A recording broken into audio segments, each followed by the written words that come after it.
ازيك يا حبيب قلب الزرزور؟ عامل ايه؟ انا حلو وانت حلو. كريم جونزيلا مش حلو وخدنا الليد بتاعه النهارده عشان الليد بتاعنا اتحرق.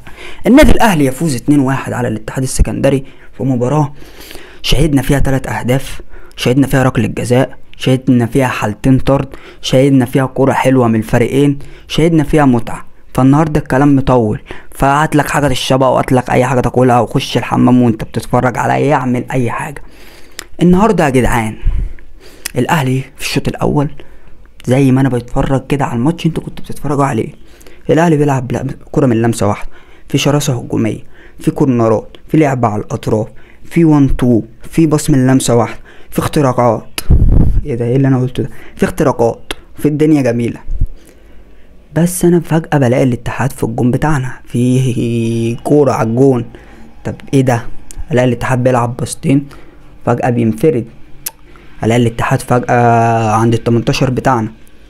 اركز وادقدق وابص الاقي كابتن ياسين مرعي في كورة هو مستحوذ عليها، بدل ما يطلعها ده في ال18 بتاعنا، بدل ما يطلعها رمي التماس او ضربة ركنية او اي حاجة. لا انا بنهج ليه؟ لا ده المعلم عايز يستحوذ عليها، قام الواد قطعها. تولت لياسر ابراهيم، مش ياسر ابراهيم يطلع بقى وينقذ الموقف، لا ياسر ابراهيم عايز يستحوذ عليها، قام الواد برضو جاي يمسكها وقام شايطها. افرض قلشت دخلت في الشناوي، انت عارف الشناوي ساعات بيسرتن، افرض دخل الجون. ايه ده؟ ايه ده؟ برضو ابص الاقي الناحية التانية كورة 1-2 تك كوكا اتضرب، كورة 1-2 الناحية التانية محمد هاني اتضرب. في ايه؟ دفاع الاهلي النهارده فيه مشكله. طيب انا ياما صوتي اتنبح من ايام كولر، مشينا كولر وجبنا ريبيرو، الدفاع فيه مشكله. مشينا ريبيرو جبنا عماد النحاس، الدفاع فيه مشكله. جبنا مدرب محترم بيلعب كره هجوميه وبيلعب دفاع متقدم، بيلعب يا زرزور، بيلعب دفاع متقدم. النهارده احنا شفنا الدفاع كان متقدم، وكور معظم كور الاتحاد كانت انفرادات، عشان انت كان خط دفاعك متقدم زي هانز فليك كده. مدرب عنده كرة هجومية حلوة، ليه ما نجيبلوش سردباكات تشيله في المرتدات؟ لان النهارده الشوط الاول من الاهلي لعب على الاطراف كما قال الكتاب، عرضيات متقنة من احمد السيد زيزو، لعب من لمسة واحدة في نص الملعب. لو جبتلك لقطات تفرجك على الاهلي نقل كام كورة من لمسة واحدة، عمل كام باص، كل لاعب من اللعيبة بيلمس الكورة مرة واحدة، اكتر من 15 باص في هجمة واحدة اتعملوا النهاردة. بص على بن شرقي، الاقيه بيلعب جماعي مع تريزيجيه، ولاقيه بيلعب جماعي مع جريشار، ولاقي الناحية التانية زيزو عامل دويتو حلو مع هاني، والدنيا جميلة، ولعب من لمسة واحدة وبنوصل للجون كتير، وفي شراسة هجومية حتى واحنا كسبانين، لعب على اطراف وكورنرات والدنيا حلوة. بس المشكلة عندنا في الوقت الحالي في الدفاع، المشكلة عندنا في الوقت الحالي في الباكات. محمد هاني مستواه اتطور الفترة الأخيرة، ولكن أنا عارف إن هاني مش هيستمر بالمستوى ده، ولكن أنا عارف إن هاني في مشاكل عنده لسه، ولكن أنا عارف إن هاني عرضياته ضئيلة، عارف إن كوكا ده مش مركزه، وإنه بيدافع حلو ولكن ما بيعرفش يرفع. فأنا عندي مشاكل في الباكات، وعندي مشاكل في السردباكين. ما هي المشاكل دي مهما جبت، لو جبت جوارديولا، لو جبت مارتينيز، هيخش فينا جوان، صوتنا اتنبح بقى يعني. طب ليه من ساعة ما عبد المنعم مشي واحنا بننادح وبنقاوح وبنطلع نتكلم ونصور ونتكلم يمكن صوتنا يوصل وحد يحس بينا؟ ده الليد اتحرق واحنا لسه ما جبناش باكات ولا سردباكات. معانا خط هجوم مرعب، معانا نص ملعب مرعب، معانا خط دفاع مركز شباب الحبانية يا جدعان، معانا مركز شباب الحبانية بنلعب بيه. ياسر رجولة وكل حاجة، ياسين مرعي كويس لحد ما، بس الناس دي انا اروح العب بيها دوري ابطال افريقيا الساعة 3 العصر في صن داونز، الناس دي انا اروح العب الترجي واروح العب الوداد في المغرب هناك.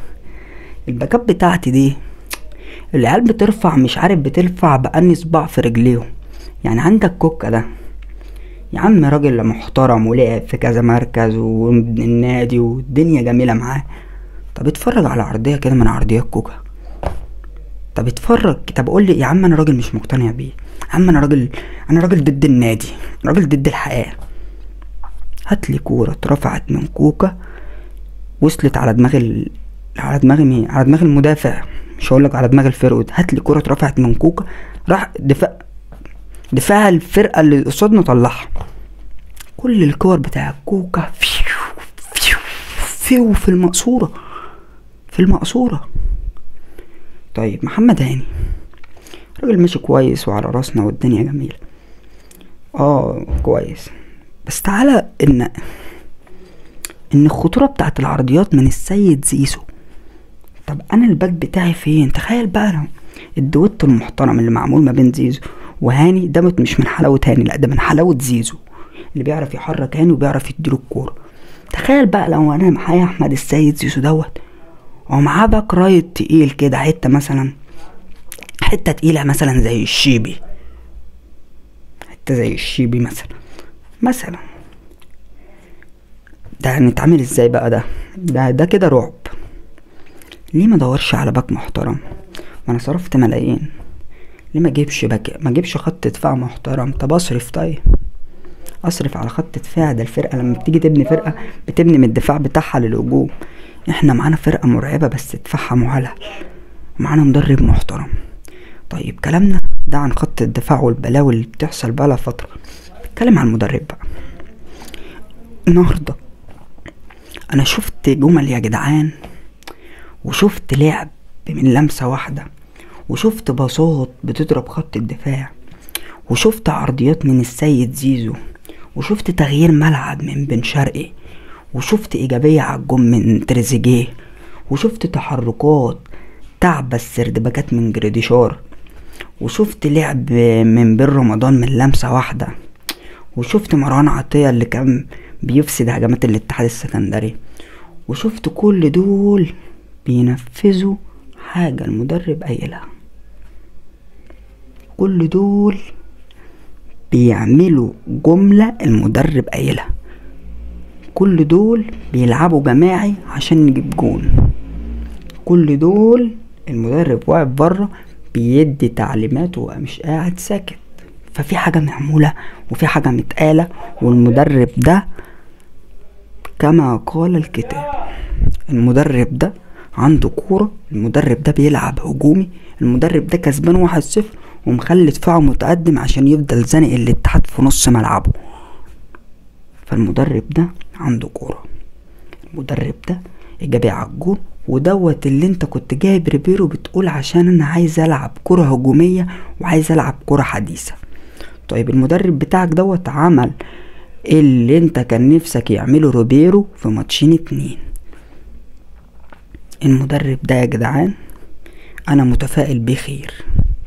هاتله سردباك محترم وهاتله باك ليفت. يا عم خلينا بمحمد هاني، هات باك ليفت وهات سردباك وتفرج على الكرة اللي هيعملها النادي الاهلي الفترة اللي جاية. طيب انت عندك المدرب ده ظهر قدام فرقتين اقوى من الاتحاد. طيب الاتحاد سجل فيك، ولو لعبت فرقة تقيلة هتسجل فيك بالدفاع ده، لكن انت بتقدر توصل للجون وبتقدر تعمل خطورة للجون. فانت المدرب ده عندك انه يعمل جملة ويعمل خطورة على فرقة هتدافع قدامه بال10 لعيبة، وده اللي بنشوفه في فرق الدوري المصري زي غزل المحلة، زي انبي، زي فاركو، زي الناس دي. فانت اي فرقة هتدافع قصادك بال10 لعيبة المدرب ده هيهلهلها. ولكن انت تخاف من فرقة بتهاجم، عشان اي فرقة هتهاجم عليك هتسجل فيك. لو رحت جبت لو جبت 10 تنفار من على القهوة ووقفت القهوجي حارس مرمى وعملنا هجمة رحنا بيها على الاهلي هنسجلها جون. بص على اللي جاي، هتقابل فرقة فكك من الدوري المصري، هتقابل فرقة زي الوداد المغربي، زي الترجي، زي سان داونز، زي انا مش عايز اقول لك الهلال السوداني عشان الهلال السوداني بيدافع بالسودان كلها. اي فرقة عندها خط هجوم شرس هتسجل فيه، ودي مشكلة الاهلي في الوقت الحالي. جبنا مدرب، جبنا لعيبة اسمائها لوحديها تنزل تكسبك، معانا خط هجوم شرس، معانا اقوى نص ملعب، لسه التورته ما كملتش. كان معك الزرزور، والى اللقاء يا حبيب قلب الزرزور في لقاءات جايه للنادي الاهلي. استناك في دوري الابطال الحلقه اللي جايه. اتمنى اكون كنت خفيف على قلبك وانا وصلت لك صوت الشارع وصوت الحقيقه. كان معك الزرزور، متنساش اللايك والاشتراك وتفعل زر الجرس، والى اللقاء.